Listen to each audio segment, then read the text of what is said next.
Good evening, everybody. Welcome back to the Blind Gooner on Facebook and on YouTube. I hope you're all having a good evening. Hope you're all having a happy Sunday, because it is a happy Sunday. Arsenal won the FA Cup again yesterday for the 14th time, which is brilliant. It's absolutely outstanding. And considering we've had such a shit season, to go and pull off a win in the FA Cup final against Chelsea, who, let's be honest, they were flying high in the league, weren't they? They were, they were just getting it together. They finished the season strongly, whereas us, on the other hand, we just whimpered out like a dying erection. Do you know what I mean? So to go and pull off a win in the manner that we did, and it was brilliant. And joining me this evening to chew the fat of the FA Cup final is Sam Greenwood. How are you, Sam? Yeah, I'm good, thanks, Daniel. It's a pleasure to be here with you as always, and now on this auspicious occasion, the day after winning the FA Cup. Well, a great game, a great comeback after going down 1-0. You know, it's a great pleasure. I see all the regulars here in the chat as well. It's great to share the moment with them as well. They've been along with us for the rides, the ups and downs as well. So it's great to see them here. And thanks for having me again, Daniel. I hope you're well, and I hope you're not too hungover today. I don't know if you had a few beers yesterday, but I hope you're well. Yeah, do you know what? I didn't. I was planning to, and then I was watching do you know what I was planning to? And then I thought, right, I'll see how the game's going before I crack a few beverages. And then when Pulisic scored that first goal, I was like, fuck it, yeah. I was like, it's gonna be a long evening. It is gonna be a long evening. And then we slowly come back into it, and then Aubameyang scored, and I was like, and yeah, I didn't end up drinking anything last night. I ended up just because I was so tired after the cup final. I had do you know what it is, right? It's mentally draining watching Arsenal, especially in the final, especially when you go through so many different emotions. It's like a fucking hormonal woman. Do you know what I mean? During a cup final, PMS and menopause all rolled into one. Yeah. You experience you started off feeling fucking angry, disappointed. Then it was, we win. Then it was sort of. Like in the second half, it was sort of like shit. You don't know which way it's going to go, and then it was jubilation at the end. So, why aren't you talking to me? Oh, because you told me not to talk to you. Oh, but I want you to talk to me. Oh, fucking make your mind up. Exactly. Jesus Christ, it is. Watching Arsenal is stressful, especially and especially the way we're playing. The way we have been playing of late, and it's just, you never know. You never know what Arsenal's going to turn up, Nah. We have been a Jekyll and Hyde team, haven't we? We really have. Some games are good. Next game we're bad. It's been really Jekyll and Hyde. But I will say for us that since Arteta has taken over, we have gradually got better and better. And I would say our last 4 or 5 games now since he changed that formation to the 3-4-3 hybrid, that hybrid formation with the wing backs.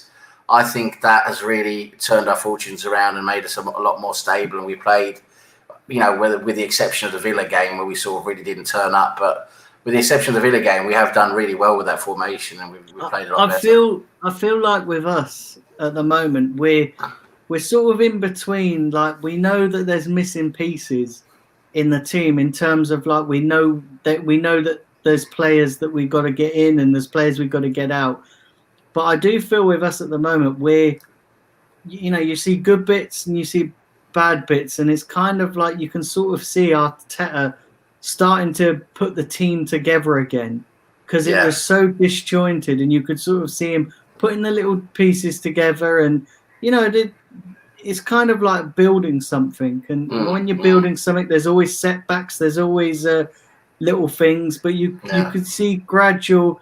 I can see gradual improvements in this team. Like this, we're starting to do the basics right, which was always a problem under Unai Emery, was a massive problem under Arsene Wenger.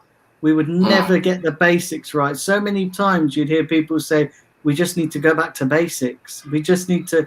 Yeah, you're always trying to be complicate things, isn't we? Always very complicated, intricate football. Was always trying to play under Wenger, weren't we? You know? And I feel with Arteta that he's just come in and ripped all that up and gone, right, we're going to start from scratch. Yeah. And he's looked at the back line and thought, listen, you guys aren't as shit as you're looking. Like you know, yes, some of the we know that some of these players aren't good enough.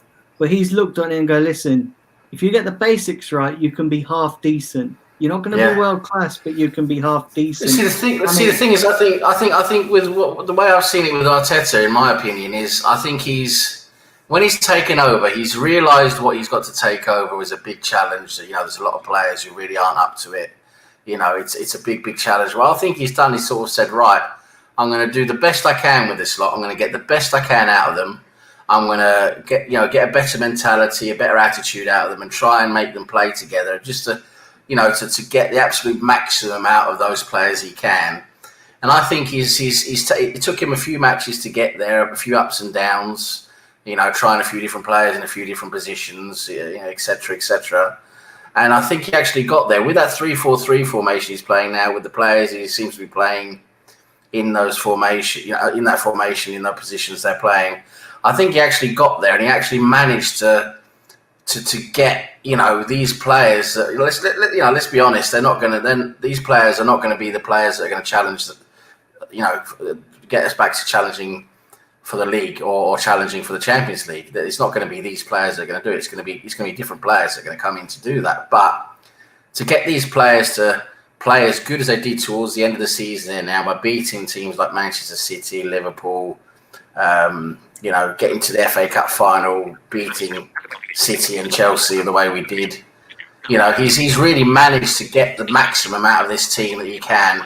And now it's up to the next step now of realising, okay, I think he knows he's got a plan in his head, that the players he wants to bring in, or at least the type of players he wants to bring in. And if he can do that, then I think we're going to take further steps next season, and I think he's setting things up, getting ready for that. Yeah, I do. I listen, and do you know what it is, right? In some ways, it would be, having, winning the FA Cup, you sort of like, as we did yesterday, we've sort of got momentum, and what I like now is that the players are going to probably have 2 weeks off, and then we're going to come back, because of this condensed period, and a lot of people will go, well, actually that's bad for us because all the injuries we've got. But you know what? I actually was sitting here today and thinking, do you know what? It's actually a good thing, because the FA Cup victory will be fresh in the players' minds, and we've won, and I think for us, part of the problem with us is having that mental strength in games. But I think knowing this team, listen, this team we've slammed all season, and rightly so, because they have been absolutely poor. They have been pathetic at times. But to win a trophy and to sort of prove people wrong in the sense that, even I was sitting there halfway through the season thinking, this team ain't good enough to win anything. To win the FA Cup, and to still have it fresh in our minds when we do start the next season. Because listen, the next season's only 4 weeks away. 12th of September is the next season we're going to play. And remember, the week before, we're probably going to be playing we are going to be playing the Community Shield. Yeah, in the Community Shield. So like the FA Cup win is going to be fresh in our minds. Whereas had it been a normal season, they would have a couple of months, and it will probably be a little bit, they have a chance to sort of not forget about it, but listen, it wouldn't be as fresh as it is going to be now. Yeah, you know what? I agree with you totally, Daniel. I think I think there's two very good things that come out of this. Number one, we're actually physically more prepared now, I think, because now we've had these games and everything. We're in form physically, and these couple of weeks break is just going to be a nice little break to just to let the muscles rest a bit, get a few of those knocks out of the body, just recuperate a little bit, get the physios working on them. They'll probably have a week's break or something now with the family, and they'll come in maybe with start working for a week before the Community Shield, and it's going to be a night. They're going to come in and they're not going to be as unfit as it would be in a normal pre-season. That's what I'm saying. Is very good because now they've had all these games now in this period. They're actually match fit now, so these couple of weeks is not going to take that out of them. So they're going to be pretty match fit pretty quick for the Community Shield, which is good. And also, like you say, which I fully agree with, winning the FA Cup, I mean, it's a big deal. I mean, of course, it's not as big as winning the league or the Champions League, but the FA Cup is a big deal. It's a big trophy, and it's giving these players confidence. What they've been lacking. They've got some confidence now, and I hope that they can take that confidence from winning the FA Cup, and not just winning the FA Cup, but by beating Manchester City and Chelsea along the way, to win the FA Cup should give these guys so much confidence going into the new season that hopefully that gives us an extra edge as well, So, I think these two things really do work in our favour. Yeah, listen, I just want to big up everybody in the chat. Yeah, should I read out some comments? You want me to read out some comments in the chat? Who have we got here? We got Melina.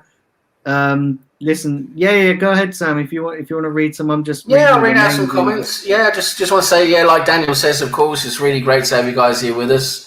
We've got all the regulars. We've got Omar. I think Omar just went to bed, but it was nice to have him here. We've got Steve, the Arsenal misfit. He's here. We've got Zidane. We've got Grant McRoberts. We've got Miss Melina, Tyrone, Shahed. We've got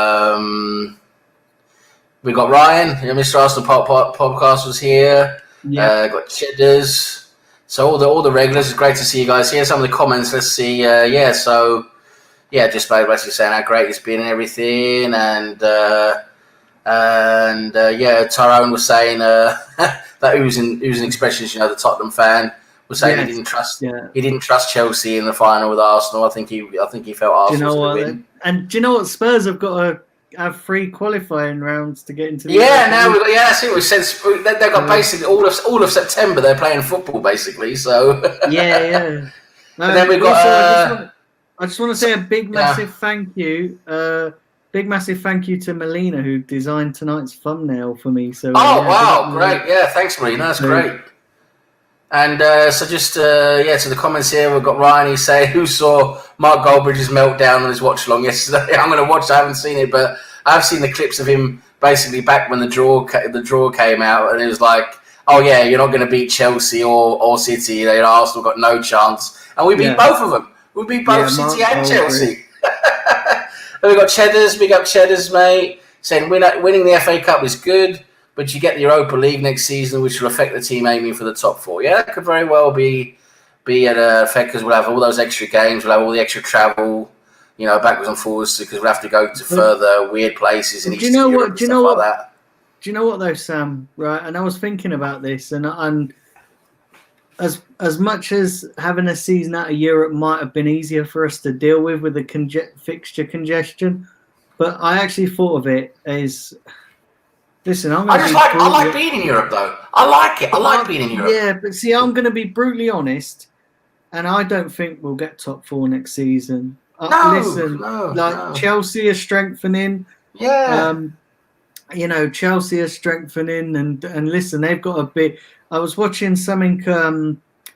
I was listening to TalkSport, and Perry Groves is saying that Chelsea actually have got it.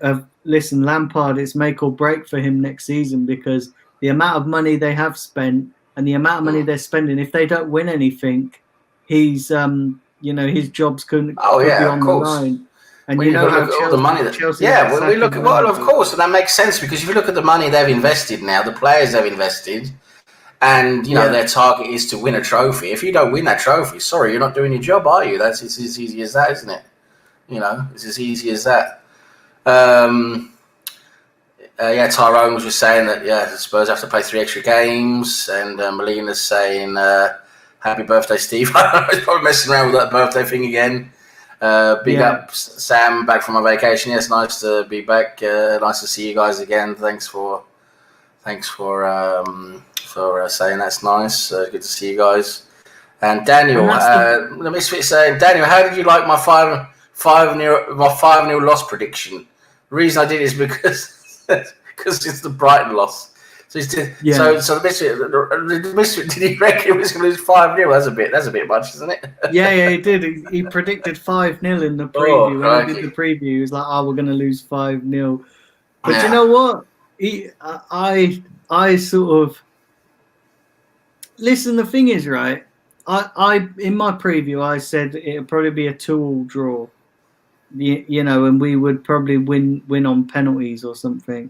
But the only reason I predicted a 2-2 draw is that with us and Chelsea are very similar in the sense that, yes, I know Chelsea finished 9 points, 10 points ahead of us in the league, but actually we're not too different in the sense that I believe Arteta is tactically better than Lampard. I do genuinely believe that Arteta is tactically better than Lampard. Yeah, I would say so too. Lampard has got better players. Yeah. So that's why I predicted it to be evenly matched, and you could sort of see that. You could sort of see that it was evenly matched because Chelsea had got quality, and I tell you something now. Listen, that Pulisic. He's going to be a real talent. He's going to be a real talent. Oh, he's a Hazard. He's a Hazard. Yeah, he's going to be a talent for them. With Pulisic, they're not going to miss Eden Hazard at all with Pulisic. And to do what he did when he took that shot on after doing his hamstring, you could see that he was in pain before, and he still kept running. And he's going to be a talent for them. So that's why I predicted a 2-2 draw because like we're very evenly matched in the sense that we've the only decent player we've got with any real quality is Aubameyang. Yeah. I mean, when the lineups were announced, I was sort of questioning the lineup because I saw Maitland-Niles in there and I saw no Saka, and I was a bit kind of, where's Saka? He's done well all season and he's left out the cup final. But then Maitland-Niles done all right. Maitland-Niles done. Well, he just went for the same lineup and the same tactics as he did against City. That's what he did. Yeah. It was the same lineup against City. And also, although Pepe didn't do much in the game, I saw. Listen, he had the Chelsea defence on toast. Pepe, he had a few good passes and crosses. And I do think as well.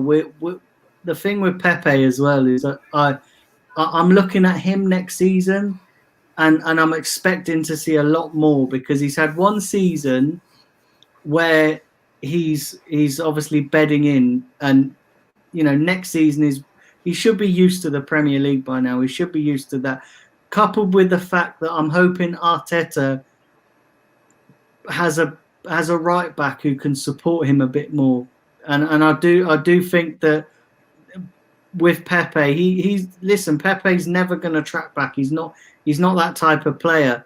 So you need a right back who can do that and support him, because I do think with like with Pepe, he's he's great going forward, but not great going backwards. And the other telling thing as well for me is that Ozil and Guendouzi are done. They're finished, absolutely finished at this club, and the fact that they were not letting any of the players go abroad. But they obviously let Ozil go to Turkey, which kind of says to me, is he gone out there because he's moving over? But he's moving to Turkey, and that's going to be his next club, because the club. When you listen to Arteta in his press conference, I don't know whether it was after. I think it might have been after It might have been the post-match press conference.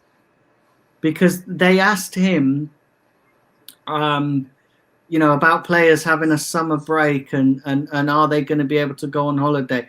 And he was saying that the players are not go it. They're not allowed to go far because of obviously potential restrictions could be imposed. But he's, Arteta's let Özil go out to Turkey, so that kind of reading between the lines kind of suggests to me that maybe he's gone out there to sort his future out and not just for a holiday. I don't know, because I mean his agent's been out saying that he wants to stay at Arsenal, to the end of his contract, and I think he's shown that football doesn't really matter for him anymore. So, if football mattered for him, he would be at another club by now. So, I think he'll probably just stay and try and milk it as much as he can until the end of the contract. I don't think we'll see him move unless Arsenal actually show some balls and pay his contract out and tell him to fuck off. Which I don't think they'll do. I think he'll be staying till the end of his contract. Unfortunately, I think he's just being sent over there to give him a holiday because he's not going to be playing for us anyway. So they said, okay, you go see your family and your whoever your friends and all that over there. I just don't think he's going to go anywhere because I just don't see who's going to. I don't get why he would let Özil go on abroad. Because he's got nothing. Because he's got no plans to do anything with him. But that's what I'm saying. Like I think there's more to it than being let on. Listen, I don't read too much into what his agent says because listen, his agent he's gonna try and get the him saying he's gonna see out his contract, he's gonna do this, he's gonna do that. Listen, his agent is probably one of the most mouthiest agents that footballers have got because that guy is just, and he's just what's the word? He's just too mouthy. I just want to say as well, Steve says that he said that he predicted a 5-0 loss because every time he predicts a 5-0 loss, we win. So that's why he predicted a 5-0 loss, which is good reverse psychology. That's good. Well. And Taib, the Poonmeister, how are you? The Poonmeister in the house. How you doing, Taib, mate? He said he asked us about both. Do you think Auba will stay? I think he'll stay now. I think he'll stay for various reasons. I think he feels comfortable with Arteta. That Arteta's got ambition and he's showing he's a very promising manager going in the right direction. I think that means a lot to Aubameyang, and I also think that we actually won the cup with the little resources we have basically in terms of players. I think it showed Aubameyang what Arteta can do and what we can do as a club, and I think it's given him the signals, and I think it's given him what he likes to see, and I think he will sign because Saka signed, and I think it's Aubameyang because I can't really see where is Aubameyang going to go because now at least we're playing in Europe. I know it's only the Europa League and not the Champions League, but I think he's thinking, well, it's better than nothing. And where's he going to go realistically? What club is going to sign him realistically and outside of the Premier League and use him regularly up top? One of the top 3-4 clubs in Europe. I don't think they're going to do it. So, I think he'll stay. I think he likes Arsenal. I think what he's seen now with, as I said, with Arteta and then what we pulled off now, I think it's given him enough reason to want to stay, and I think he will stay. I really do. I think he'll sign now within the next few weeks. He probably won't sign straight away, but he'll probably sign within the next few weeks, I hope. What do you reckon? Yeah, I'm a little bit on the fence with this because I like to think he would stay, and I like to think Arteta. Listen, Arteta has been very transparent with us, as fans and the public in terms of, since he's come in, he's been very honest. I mean, obviously there's some things he's not come out and said, like with the Guendouzi and Ozil situation, which you don't expect him to. You don't expect a manager to come out and, if there's bad apples in the dressing room, you don't expect them to come out and publicly criticise them. So I didn't really expect anything different.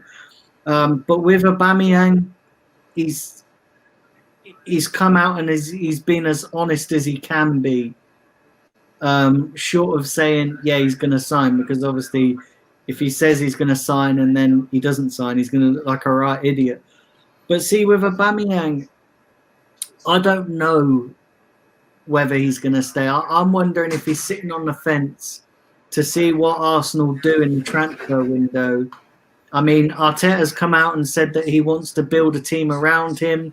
You know, he's the captain. He's obviously, really important to the team. But I'm just waiting to see. I wonder if he's thinking, well, I want to see what happens, and who Arsenal bring in. Because Grant McRoberts makes a good point, is that, this FA Cup win is brilliant. It's fantastic. But it's not a get out of jail free card. No, of course not. And that's the question, because it was under Wenger when we won the FA Cup. It kind of glossed over. It kind of glossed over a poor season, and then these, the board kind of justified not spending money by going, well, they win the FA Cup. So yeah, I mean personally, I don't think Arteta's. Listen, I think Arteta's got a plan, and I don't think he's deviating from that plan too much. And and I think I think the plans might have changed a little bit with COVID, but I don't think.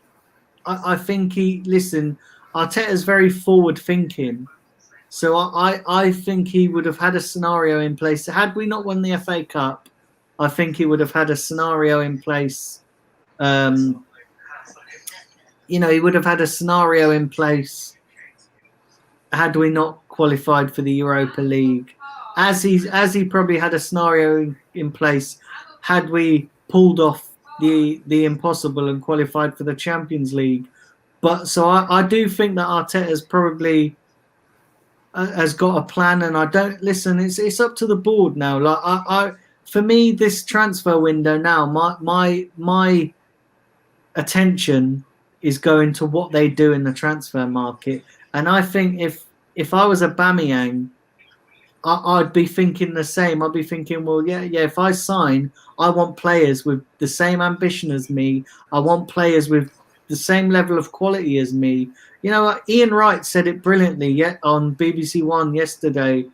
He said, if I was in Aubameyang's shoes, I'd be asking the board. He was saying, listen, if I'm going to sign, I want top players around me so that we can compete for the top trophies. I don't want the, and I think that's what he's doing. I think he's keeping his cards close to his chest. Of course, that's the way you negotiate, isn't it? That's the way it works. But the thing is, you've got to look at his alternatives. Where else is he going to go? Where else is he going to be given the same amount of playing time? Where is he going to be worshipped the same way? I mean, the thing is, we've actually won a trophy now. After playing a terrible season, we won a trophy. We're improving. Our trajectory is going up. We're going in the right direction. And I think Aubameyang recognises this, and I think he wants to stay. We could get another 2 good seasons out of him. And if the player's going to score 25 to 30 goals a season, he's well worth bumping up his contract to say 250k a week. He's well worth it. And of course, we've got the money. We're Arsenal Football Club. We're going to be letting loads of players go. We're going to be letting loads of players go. This summer. At least a few. That frees up a lot in the way on the wage bill. We've got enough to pay him. He's our most important player. We've got nobody else who we can bring in to replace that. Of course. So if you get rid of him, where are you going to get 20? Where the 25 to 30 goals he produces? Where are they going to come from? They're not going to come. I'll tell you what I think is going to happen. I think we'll get rid of Lacazette. I think Lacazette could possibly go this summer. We could get some money for him and free up some of the wage bill for him. He is less important to us than Aubameyang. He also frees up Aubameyang to start playing in through the middle where he should be playing. It's. I think there's other things there in the planning of Arteta than we really see. And like I said, these players that won the FA Cup now. This is not going to be the same squad that starts next season, most likely, or at least doesn't. When the transfer window is closed in October, it's not going to be the same squad of players. It's going to be a different squad, and I think we're going to see some better players come in. And I think Arteta, and that's what I hope. I hope we bring in some better players at the board. But the Raul and Edu, and then back him. What positions would you prioritise, Sam? Because first of all, we're not going to fix all our problems, and we know defensively we've got an issue. In my personal opinion, I don't actually think defensively we've got that much of it. I mean, we've got an issue. Don't get me wrong. We need another centre back, but I think our midfield needs to get sorted. We need a box to box midfielder. Our midfield is, and we need a creativity midfield. We need a creative midfielder, because that's what we've been lacking. Yeah, we need one player who's strong, physical, a ball winner, box to box, and we need another player who can be more like a deep lying playmaker as well. Doesn't need to be a number 10, because I don't think we're going to have a number 10 now with playing this role. We just need someone who can pass the ball around well and be creative and also has a decent chance of scoring some goals. And so I mean, for me, of course, it has to be the midfield, because that's where we're weakest. We're weakest in midfield. And for me, it has to be like I just said, a good box to box, a good deep line player who's good creative. Ceballos, I think, has come along really well towards the end of the season now. He's shown a lot of promise. So I'd like to keep him. I think he's done really well. But it's Xhaka for me. Xhaka is not quite, even though Xhaka has improved under Arteta, which let's face it, it wasn't really difficult for him to improve. He was quite crap before. So I think Xhaka would be good as a squad player. So we can maybe keep him as a squad player, but we need someone to come in and take his place. And whether that's Partey or a Doucouré or one of those, it has to be someone who's strong and who can move box to box as well, because we need that power and that ball winning ability to win in central midfield there. So we're not as weak in central midfield as we are right now. Listen, I'd love us to get Thomas Partey. I really would, and if that happens, brilliant. But do you know what? I'll be happy if we got Doucouré if he was our second choice, because we'll probably get him quite cheap as well, because obviously Watford have sort of bottled it, ain't they? They're just they've gone down. I seen also reports going around that we registered interest in Grealish. The problem is with Grealish, I don't think Arsenal are going to pay 80 to 90 million. And I'm not even sure that I'm not even sure that he's worth that 80 to 90 million. If you're going to pay, if you're going to pay 80 to 90 million on Grealish, you might as well just go and pay Partey's release clause if you're going to do that. Yeah, of course. If you're going to do that, so you might as well just. We don't need Grealish. Grealish is not really. We don't need him. He's not that type of player we need. In my opinion, I think we need more of a Partey or a Doucouré. We need someone who's strong, physical, and imposing player in midfield who can win the ball for us and create some, stir around in midfield and create some havoc. Because that's where we're so weak. Everyone can just come straight through the middle of our midfield, and it happens so often. We're so weak in that midfield area. We're quite good with the ball, but without the ball, we're terrible. And that's what we need. We need someone who could, throw themselves about a bit better than Xhaka and win the ball and, be imposing there. That's what we need. Yeah. Definitely. Yeah, and so a lot of people in the chat saying they would take Doucouré. A lot of people saying that Doucouré wouldn't take Xhaka's space. I think he would actually. I think Doucouré's a better player than Xhaka. Yeah. Yeah, I think Xhaka would be a good bench player. Someone if we get an injury or if we get if we get problems, like if there's injured, Xhaka would be a good. We definitely need to keep Ceballos. Yeah, Ceballos he's been great. Ceballos. Really good game. And obviously there's talks of us obviously trying to get Philip Coutinho as well. So yeah, for me, I think our midfield, and then if one of our strikers go, we definitely need a striker. But who would you get in? So say obviously listen, if Aubameyang leaves, there's not a lot we can do about it. We just got to move on and just accept it. But who could you get in? I mean, I've seen. Well, if Aubameyang goes, you've got to go for someone who can score some goals. That's what you've got to do. Because I mean, a lot of people are pointing at that guy from Celtic, that Edouard, who incidentally scored a hat trick again today, didn't he? He scored a hat trick again today. So, but he might be a solution. For me, it's all well and good doing it in the Scottish League, but can you do it in the Premier League? Like we've had the Scottish League. You probably is a bit like the French League. You get time and space, and we've seen with Pepe this season that he struggled a little bit because he's not used to that. Can Edouard, if he's a possible replacement for either Aubameyang or Lacazette, can he come in and do that? Because we've seen with Pepe struggled. Well, that's the thing. I mean, some players from Scotland do come in and do well. It's we've got Tierney, who's a great example for us, who's come in and done well. And with strikers, it's always a thing. If for me, a strike, you never know with a striker who's coming from abroad, because it doesn't matter what league they've played in. Nothing is the same as the Premier League. The Premier League is faster, more physical, more demanding, and the teams are better. I mean, you're playing away at Brighton on a wet Friday night. It's a better team you're playing than you will be playing in Spain or Italy or France or Germany. So it's a much more competitive league.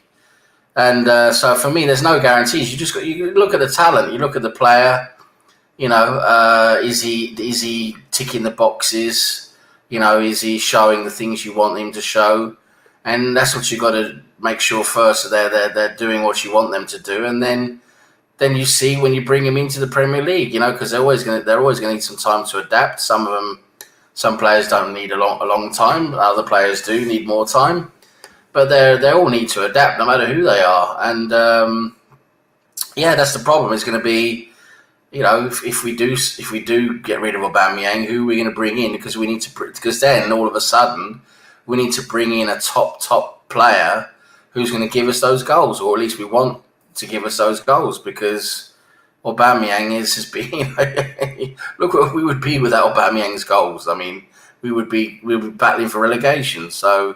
That's how important he is. So, I'm just looking at a bit of transfer marks here now, and I'm looking at players at that upper level of the market. And you've got players like Lukaku, he's still only 27.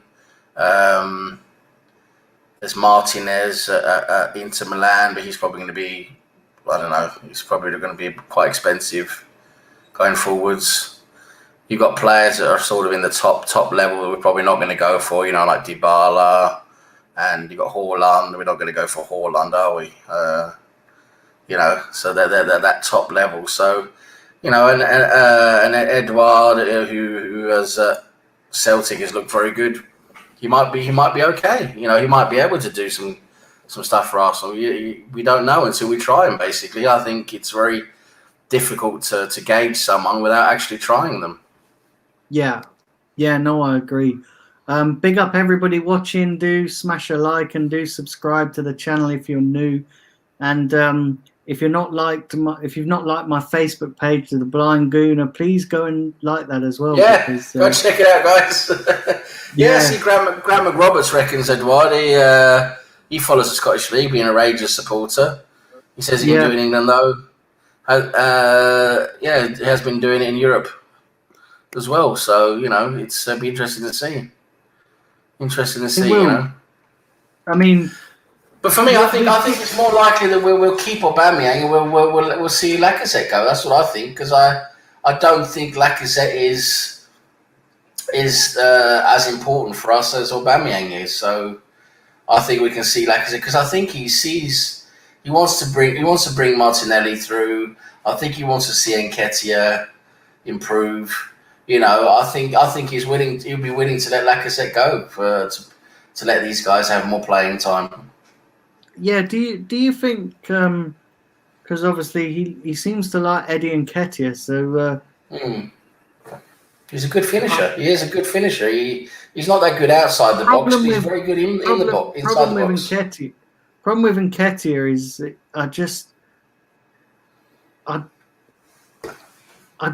I don't think he's ready for the Premier League. I don't think he's the right build for the Premier League. I think he's very good inside the box. I think he's a very good striker leading the line, as in he has to be in the box at the end of crosses. If you've got him in the box at the end of crosses, or he gets a little bit of space just inside the box, then for me he's a very effective.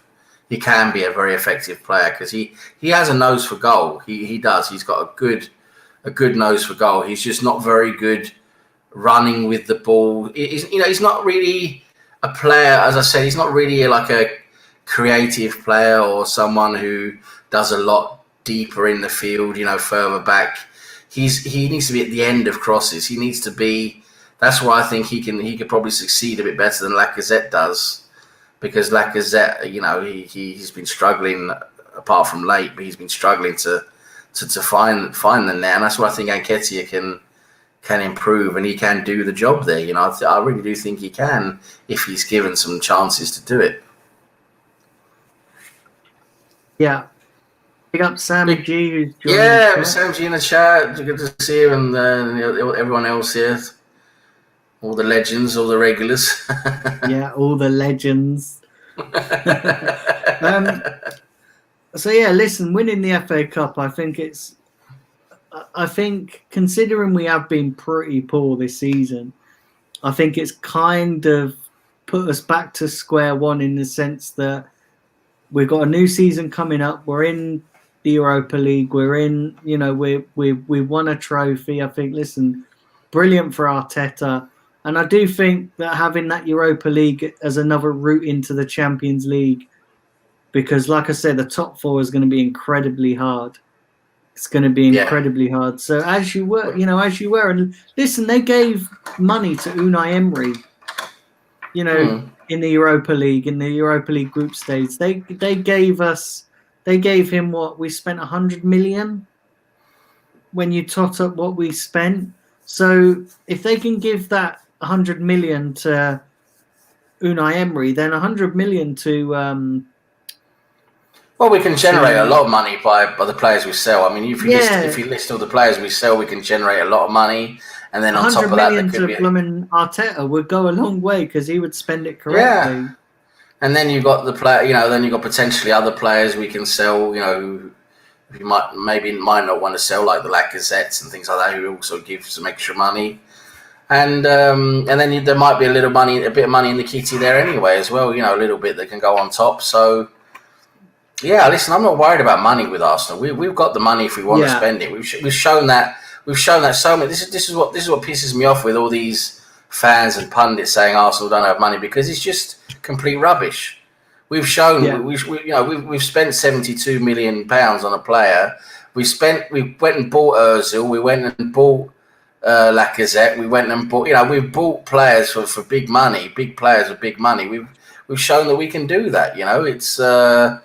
It's just a fallacy that we can't buy a big player. Of course we can. It's just a matter of if the deal is right and if the player wants to come to us as well, So big up to 95 Winston, who's just joined the chat. 95 Winston. It's going to be tough to get the top four. Of course it is. We've been talking about that before. The way the top four looks now for next season, and the other teams around us as well battling for the top four is going to get tougher as well. The likes of Wolves, Everton are going to improve.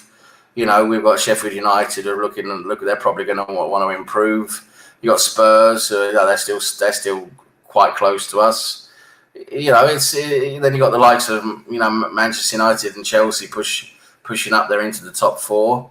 It's going to be tough. It's going to be real tough. But I think if we bring in the right players and we get these players playing the right way and find a formation and strategy that works, which at the moment we just have to build on it now and hopefully, put some better players in some of the positions, I think we can push for a top four spot next season. It depends. We've got to see what the squad looks like when the transfer window closes, and what we actually have to work with, what our players are. But I trust in Arteta to bring in, if he gets to bring in the players that he wants to bring in. I trust him putting something together with this team that can push for top four. I'm not saying we're going to get top four, because that's going to be very, very tough. But I think we can push for top four. I think we can be, at the end of next season, I think we can be close to,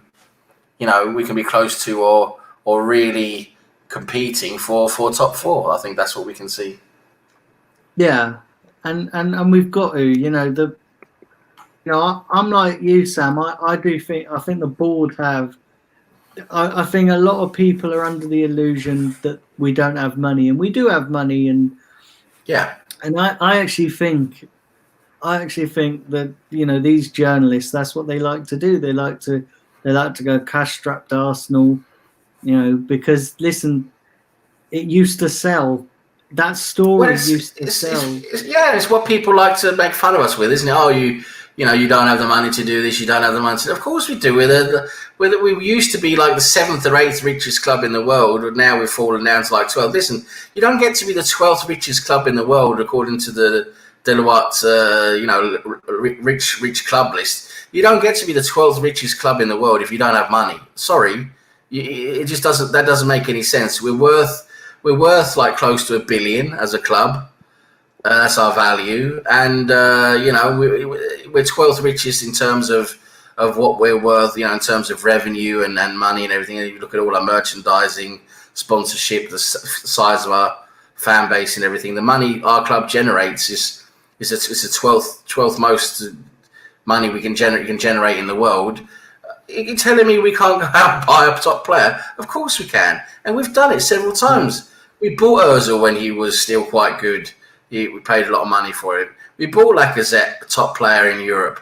We bought one of the top prospects in Europe the last summer transfer window. We went and bought Pepe for 72 million. I mean, okay, it was a structured deal, but that's the thing. I mean, we said this so many times. Football is structured, that you pay in structured deals. You don't pay everything up front. It's not Football Manager or FIFA. You pay in installments. You do pay a few times throughout a year, and you'll pay a transfer fee over 2 to 3 to 5 years. That's the way it works, depending on the size of the transfer fee. And it's the same if you think about your mortgage. You're not going to pay. You've got a £500,000 mortgage. You don't have £500,000 in the bank, do you? You pay it off in installments based on the value of what you have. Of your assets. So. That's the way it works in football as well. And but Arsenal's got a lot of cash in reserve as well. But that's only meant as an emergency. We have emergency funds as well.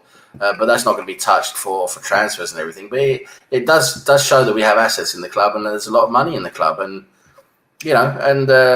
for everyone to say we don't have money, it doesn't even make sense. It's not even true with the reality. We're paying a frog-eyed German $350K a week just to suck his thumb, and we're paying other players well too much more than they'll get anywhere else. And that's why we can't sell them. That's one of the main reasons why we struggle to sell these players, is because they're on such exorbitant wages. No one can get close to paying their wages, So we end up stuck with them because they don't want to go anywhere. They don't, obviously football is not as important to them as money, so they stay at Arsenal to get their salary, they get their weekly check, and they don't worry about playing the football part of it, obviously, because they don't take wage cuts to go play somewhere else.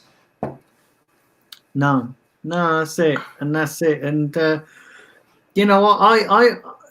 strangely, and I am positive about going forward, and I said it before. I said, listen, don't expect anything, like last week, because we were working towards the FA Cup final. But this week, now it's done and dusted. I expect this week, maybe not new players coming in, but I do possibly expect maybe Aubameyang. We'll get some kind of news on Aubameyang.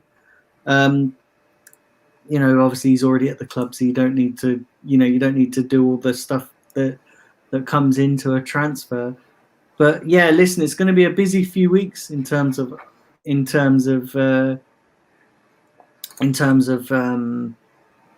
transfers and stuff like that, because like I say, it's such a condensed period that when football kicks off as well, it's going to be a lot harder to try and get players in, because they're going to be focusing on their current club. So I do expect it to be quite a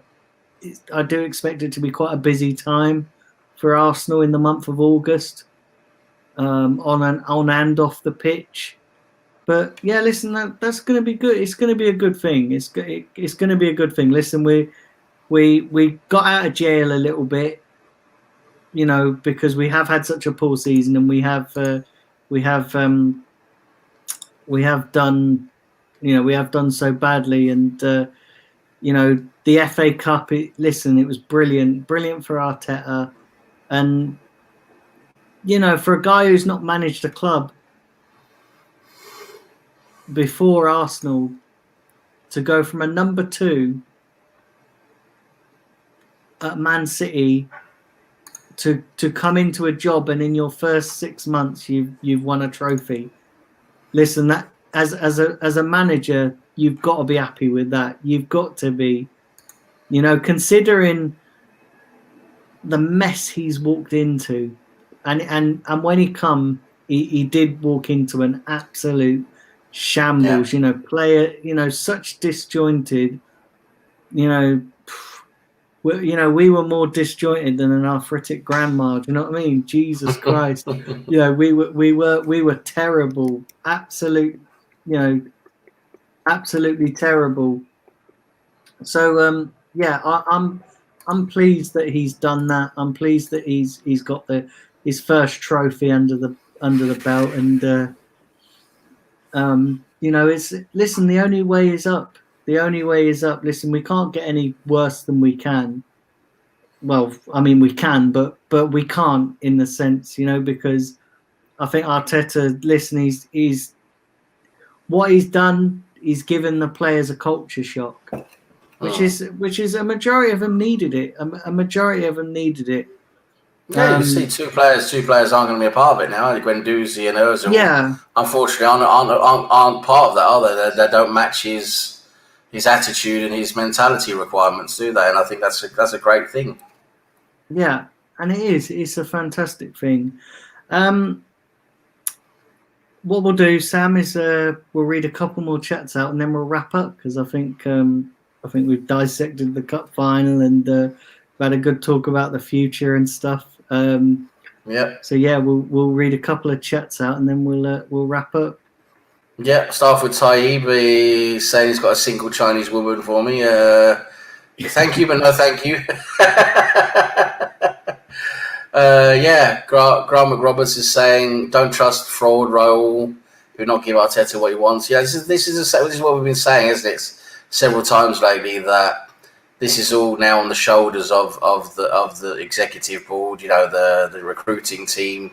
It's all up to them now. Arteta has been very vocal in press conferences and interviews. He's very clearly stated, as clearly as you can in that type of scenario, that he expects the board to deliver, and he expects to be getting money for players, and he expects to be able to get players. And now it's, we're seeing Arteta has the promise, he has the ambition, he has the aptitude. We now have to see that he gets the backing from the recruitment team and the board to actually get what he wants to bring in. And I really hope that happens. That would be so good for us. Yeah. Then he's got Emily Matthew saying we're worth close to 2 billion. Yeah, it's closer to 2 billion than 1 billion. That's true. But yeah, anyway, we've got a lot of money. That's the point. Who is that? Who said that? Who someone said called Emily Matthew. I don't know. I haven't seen them before. But anyway, yeah. Thanks for joining in. Yeah. We appreciate that. And yeah, definitely. Someone called Taib says Arteta should target Europa League trophy. Yeah, of course we should try and win all the trophies we're in. Of course we should. That would get us into Champions League if we can't qualify, through fourth and winning the Europa League. If we can do that, we could get into the Champions League. That'd be good. Then we've got someone there called Alpha Training 166. Good evening, blind goon. Yeah, and we have Taib says, Wenger left a huge mess. He did. And Misfit's going to board his flight. Yeah, have a good flight, Steve. Have a good one. Be safe. Flight, Steve. And see you next time. Safe travels, mate. And 95 Winston, big up, a new guy in the chat, says as long as some fans don't expect everything to be fixed at once and in one window. No, of course, it's going to take a few windows to fix this mess. Of course it is. We can't do everything at once. And we just had Simpy join in. Big up, lads. Big up the chat. Yeah, smash those likes and subscribe if you're new. Yeah, big up, Simpy. And we got Mr. Bungle's just joined as well. Mr. Bungle. Big up, Mr. Bungle. Big up, Mr. Bungle. Yep. So I think we're going to see now what the board. Where does the board have the same level of ambition as Arteta? That's what we'll see, won't we? Yeah. Well, listen. I think it's a good place to wrap up. Thanks to everybody in the chat who's joined. Listen. Big up everyone in the chat. And thanks to Sam. So Sam, just give your platforms a shout out.